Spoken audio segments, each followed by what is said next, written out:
Hello guys, അപ്പോൾ നമ്മുടെ ഈ ഒരു ചാനലെന്ന് പറയുന്നത് കൂടുതലും മണി ബേസ് ആക്കിയാണ് നമ്മൾ കാര്യങ്ങൾ പറഞ്ഞു തരുന്നത്. ഓക്കെ, പുതിയ പുതിയ ഏണിങ് ആപ്സ് കാര്യങ്ങളൊക്കെയാണ് നിങ്ങൾക്ക് പറഞ്ഞു തരുന്നത്. ഓക്കെ, അപ്പോൾ നിങ്ങൾ എന്താണ് ചെയ്യേണ്ടത്?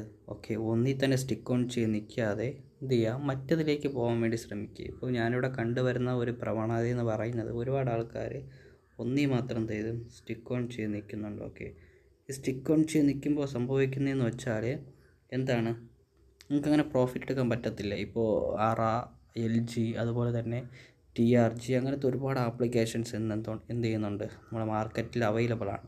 ഓക്കെ, അപ്പം നിങ്ങൾ ഒന്നിൽ തന്നെ സ്റ്റിക്ക് ഓൺ ചെയ്ത് നിൽക്കരുത്. ഓക്കെ, അതായത് ഞാൻ പറയുന്നത് ഇപ്പോൾ ഒന്ന് ചെയ്തുകൊണ്ടിരിക്കുമ്പോൾ അടുത്തതിലോട്ട് പോയി അങ്ങനെ പോകാനല്ല പറയുന്നത്. ഓക്കെ, ഒന്നിൽ ഫോക്കസ് ചെയ്തിട്ട് എന്ത് ചെയ്യുക, ഇപ്പോൾ അത് എൻഡ് ടൈം ആകുമ്പോൾ എന്ത് ചെയ്യണം, നമ്മൾ മറ്റൊന്നിലേക്ക് നമ്മൾ എന്ത് ചെയ്യണം, പോകണം. അവിടെ ഒരു ടീം ബേസ് ചെയ്യണം. ഓക്കെ, ഒരു ടീം ബേസ് ചെയ്യുക എന്ന് പറയുന്നത് നമുക്ക് സിമ്പിളായിട്ട് ചെയ്യാൻ പറ്റുന്നൊരു കാര്യമില്ല. കുറച്ച് നാളത്തെ എഫേർട്ട് നമുക്ക് വേണം. ഓക്കെ, ഇപ്പോൾ നമുക്ക് ഓരോ ആപ്ലിക്കേഷനുണ്ട്. ഓക്കെ, ഒരുപാട് ആപ്ലിക്കേഷൻസ് മാർക്കറ്റിൽ അവൈലബിൾ ആണ്. എന്ന് പറയുന്ന മാർക്കറ്റ് മാനേജർ, അതൊക്കെ എന്ന് പറയുന്ന ഇൻവെസ്റ്റ്മെൻറ്റിൻ്റെ ഒരു പ്ലാറ്റ്ഫോമാണ്. ഓക്കെ, ഒരുപാട് ഏണിങ് ആപ്സ് നമ്മുടെ മാർക്കറ്റിൽ അവൈലബിൾ ആണ്. ഓക്കെ, ഇപ്പോൾ കുറേ പേർക്ക് അറിയാമായിരിക്കും QPL, സുപ്പീഡിയ എന്ന് പറയുന്ന ഒരുപാട് ആപ്ലിക്കേഷൻസ് അറിയാമായിരിക്കും. ഓക്കെ, അപ്പോൾ ഇത് എന്താ പറയുക, ഇങ്ങനെ 1, 2, 3, 4 എന്ന് പറഞ്ഞ് എന്താ ഇങ്ങനെ കിടക്കണം. ഒരുപാട് നമ്മുടെ ഇതിൽ ഇങ്ങനെ കിടപ്പുണ്ട്. ഓക്കെ, അപ്പോൾ നിങ്ങളൊരു പ്രോഫിറ്റ് എടുക്കാൻ ആഗ്രഹിക്കുന്ന ഒരാളാണ് എങ്കിൽ എന്ത് ചെയ്യുക, ഇപ്പോൾ നിങ്ങൾക്കിപ്പോൾ ഓക്കെ, നിങ്ങൾ ഗൈഡ് ചെയ്യാൻ ഒരാൾ വേണം.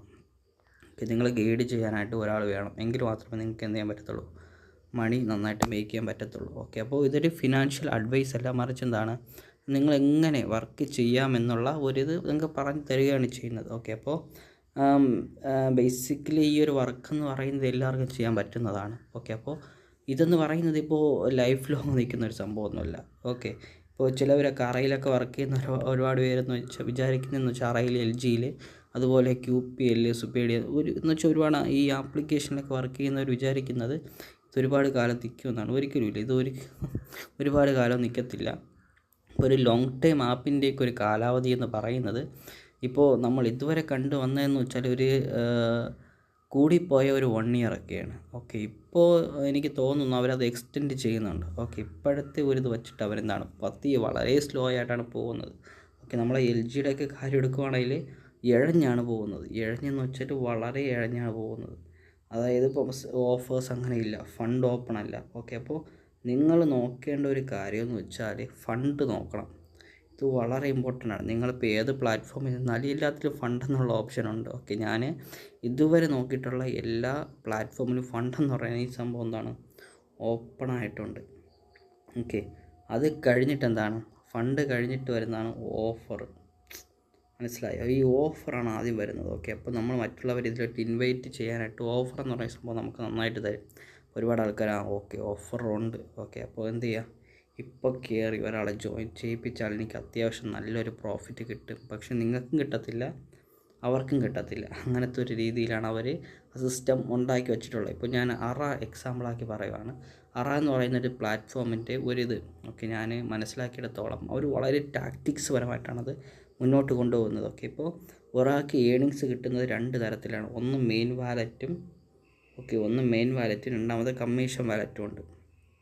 ഓക്കെ, അതായത് ഈ ആൾക്കാർക്ക് ആകെപ്പാടെ വിഡ്രോവൽ ഒറ്റ ദിവസമേ ഉള്ളൂ. ഓക്കെ, 1 വീക്കിൽ ഒറ്റ തവണ മാത്രമേ അവർക്ക് എന്ത് ചെയ്യാവുള്ളൂ, അവർക്ക് വിഡ്രോവലുള്ളൂ. അപ്പോൾ ഇവർക്ക് പറ്റുന്ന ഒരിതെന്ന് പറയുന്നത് എന്തോന്നാണ്, ഇപ്പോൾ നമുക്കൊരു തവണ മാത്രമേ വിഡ്രോ ചെയ്യാൻ പറ്റുള്ളൂ. അപ്പോൾ ഒന്നുകിൽ കമ്മീഷൻ വാലറ്റിൽ നിന്ന് എടുക്കുക, അല്ലെങ്കിൽ എന്തിൽ നിന്ന് എടുക്കുക, അല്ലെങ്കിൽ മെയിൻ വാലറ്റിൽ നിന്ന് വിഡ്രോ ചെയ്യുക. ബാക്കി ക്യാഷ് അതിനകത്ത് തന്നെ കിടക്കും. മനസ്സിലായില്ല? അപ്പോൾ വളരെ ടാക്ടിക്സ് പരമായിട്ടാണ് അവർ കൈകാര്യം ചെയ്യുന്നത്. അപ്പോൾ നിങ്ങൾ ശ്രദ്ധിച്ചോ എന്ന് എനിക്കറിയില്ല, എല്ലാ ആപ്സിലും എന്ത് ചെയ്യുന്നുണ്ട്, അവർ ഒരു ഫിക്സഡ് എമൗണ്ട് ഇങ്ങനെ ഇട്ടിട്ടുണ്ട്. ഓക്കെ, 280, 300, ഓക്കെ, അത് കഴിഞ്ഞാൽ പിന്നെ 900, പിന്നെ 1080, ഇതൊക്കെ ഞാനിങ്ങനെ പറയുവാണ്. ഓക്കെ, 1080, പിന്നെ 4500, ഓക്കെ 4500, പിന്നെ 11,000. മനസ്സിലായോ? അപ്പോൾ വളരെ ടാക്ടിക്സ് പരമായിട്ടാണ് അവർ സെറ്റ് ചെയ്ത് വെച്ചിട്ടുള്ളത്. ഓക്കെ, മനസ്സിലായോ? വളരെ ടാക്ടിക്സ് പരമായിട്ടാണ് അവരെന്ത് ചെയ്തിട്ടുള്ളത്, ഈ ഒരു എമൗണ്ട് സെറ്റ് ചെയ്ത് വെച്ചിട്ടുള്ളത്. ഒരുപാട് ആൾക്കാർ വിചാരിക്കും തോന്നുന്നു. ഓക്കെ, അപ്പം 900 അല്ലേ, ഓക്കെ 900 അല്ലേ, അപ്പോൾ എന്ത് ചെയ്യാം, ഒരു 4000 ആയിട്ട് എടുക്കാമെന്ന് വിചാരിക്കും. ചിലർ വിചാരിക്കും 4000 അല്ലേ, ഒരു 11,000 ആയിട്ട് എടുക്കാമെന്ന് വിചാരിക്കും. മനസ്സിലായില്ലേ?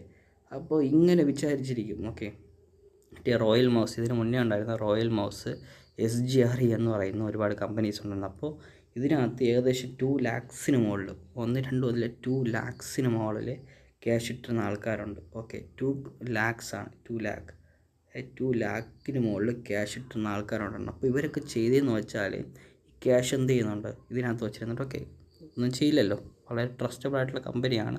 ഓക്കെ, നമുക്ക് എന്ത് ചെയ്യാം, കുറേ കൂടെ കഴിഞ്ഞ് പിൻവലിക്കാമെന്ന് പറഞ്ഞ് എന്ത് ചെയ്തു, ഈ ക്യാഷിൽ അവർ അതിനകത്ത് തന്നെ അങ്ങ് വെച്ചിരുന്നു. ഓക്കെ, അവസാനം പറ്റിയത് എന്തെന്നറിയാമോ, അവസാനം അവരുടെ ക്യാഷ് എല്ലാം കൂടെ അവർ ഒറ്റ ദിവസം കൊണ്ട് അങ്ങ് അടിച്ചുകൊണ്ടങ്ങ് പോയി. മനസ്സിലായി? അപ്പോൾ നമ്മളിപ്പോൾ വർക്ക് ചെയ്യുന്ന ഏതൊരു പ്ലാറ്റ്ഫോം ആയതാലും നമുക്ക് ട്രസ്റ്റബിൾ അല്ല. ട്രസ്റ്റബിൾ എന്ന് പറയുമ്പോൾ നമ്മളതിനെക്കുറിച്ച് അനലൈസ് ചെയ്യണം. ഓക്കെ, ഒന്നാമത്തെ കാര്യം, നമുക്കൊരു കൃത്യമായിട്ടുള്ള, അതായത് പ്ലാൻഡ് ആയിട്ടുള്ള ഒരു ടീം വേണം. ഒരു ടീം, ഓക്കെ, ഒരു ടീം വേണം. ആ ടീം ഉണ്ടെങ്കിൽ ആ ഡിസ്കഷൻസ് കാര്യങ്ങളൊക്കെ നടക്കത്തുള്ളൂ. ഓക്കെ, അങ്ങനെ ചെയ്യുമ്പോൾ എന്ത് ചെയ്യുമെന്നറിയാമോ, നമുക്ക് എന്താണ്, ഓക്കെ, ഇപ്പോൾ ഇത് ഏത് സ്റ്റേജായി എന്നൊക്കെ നമുക്ക് മനസ്സിലാക്കാൻ പറ്റും. അല്ലാത്ത പക്ഷം എന്ത് ചെയ്യുന്നറിയാമോ, ഈ ടീമിലുള്ളവർ പറയും, ഓക്കെ, പുതിയ ജോയിനീസിനെ കൊണ്ടുവരാൻ പറയും. ഓക്കെ, അപ്പോൾ ഇങ്ങനെ നിങ്ങളെ ലീഡേഴ്സ് അങ്ങനെ ഉള്ളവരിങ്ങനെ കൊണ്ടുവരുമ്പോൾ, നിങ്ങൾ താഴെയുള്ളവർ കൊണ്ടുവരുമ്പോൾ പറ്റുന്നത്, ഈ ജോയിനീസ് ഇപ്പോൾ കയറുമ്പോഴാണ് കമ്പനി പൊട്ടുവാണെങ്കിൽ അവരുടെ ഫുൾ റെസ്പോൺസിബിലിറ്റി നിങ്ങൾക്കായിരിക്കും. മനസ്സിലായി? Full responsibility നിങ്ങൾക്കായിരിക്കും. ഓക്കെ, അവസാനം അവർ ക്യാഷ് ചോദിച്ചു വരും നിങ്ങൾക്കായിരിക്കും. അങ്ങനെ നിങ്ങൾ മടുക്കും, പിന്നെ ഈ ഒരു സ്റ്റേജിലോട്ട് നിങ്ങൾ തിരിഞ്ഞു നോക്കത്തില്ല. ഓക്കെ, രണ്ടാമത്തേന്ന് പറയുന്നത് എന്താണ്, അവർ ചുമ്മാ നിങ്ങളോട് അടുത്ത ലെവലിലോട്ട്, ഓക്കെ, നെക്സ്റ്റ് ലെവലെന്ന് പറഞ്ഞ് എന്ത് ചെയ്യും, നിങ്ങളെ ഉന്തിത്തള്ളി വേറെ ലെവലെടുപ്പിക്കും. ഓക്കെ, ലെവലെടുക്കുമ്പോൾ പോയാലും ആർക്കാണ് നഷ്ടം, നിങ്ങൾക്ക് തന്നെയാണ് നഷ്ടം. സോ പ്രോഫിറ്റ് നോക്കി എന്ത് ചെയ്യുക, നെക്സ്റ്റ് ലെവലിലേക്ക് പോവുക. ഓക്കെ, ആദ്യം ആ സിസ്റ്റത്തെ അനലൈസ് ചെയ്യാൻ പഠിക്കുക. അനലൈസ് ചെയ്തതിന് ശേഷം മാത്രം നിങ്ങൾ എന്ത് ചെയ്യുക, മുന്നോട്ട് പോകാൻ ശ്രമിക്കുക. ഓക്കെ, അപ്പോൾ ഇത് വളരെ കുറച്ച് കാര്യങ്ങളാണ്. ക്യാഷ്, അതായത് പ്രോഫിറ്റ് വേണം എന്ന് ആഗ്രഹിക്കുന്ന ആൾക്കാർ മാത്രമേ ഈ വീഡിയോ കാണുക. അല്ലാത്തവരാരും ഈ വീഡിയോസ് കാണേണ്ട ഒരാവശ്യമില്ല. ഓക്കെ, അപ്പോൾ ഇത് നന്നായിട്ട് കാണാൻ നിങ്ങൾ മനസ്സിലാക്കുക. ഓക്കെ, അപ്പോൾ പെർഫെക്റ്റ് ആയിട്ട് ആരുമില്ല, പക്ഷേ ബെസ്റ്റായിട്ടുള്ള ടീം നിങ്ങൾ എന്ത് ചെയ്യുക, ക്രിയേറ്റ് ചെയ്യാൻ ശ്രമിക്കുക. ഒന്നുകിൽ അങ്ങനെയുള്ള ആൾക്കാരുടെ കീഴിൽ നിങ്ങൾ ജോയിൻ ചെയ്യാൻ ശ്രമിക്കുക. ഓക്കെ, അങ്ങനെയൊക്കെ ചെയ്യുവാണെങ്കിൽ എന്ത് ചെയ്യും, നിങ്ങൾക്ക് അത്യാവശ്യം നല്ല പ്രോഫിറ്റ് എടുക്കാൻ പറ്റും. ഓക്കെ, അല്ലാത്ത പക്ഷം എന്ത് ചെയ്യുന്നറിയാവോ, ഇതുപോലെ ചുമ്മാ ഉന്തിത്തള്ളി അവർ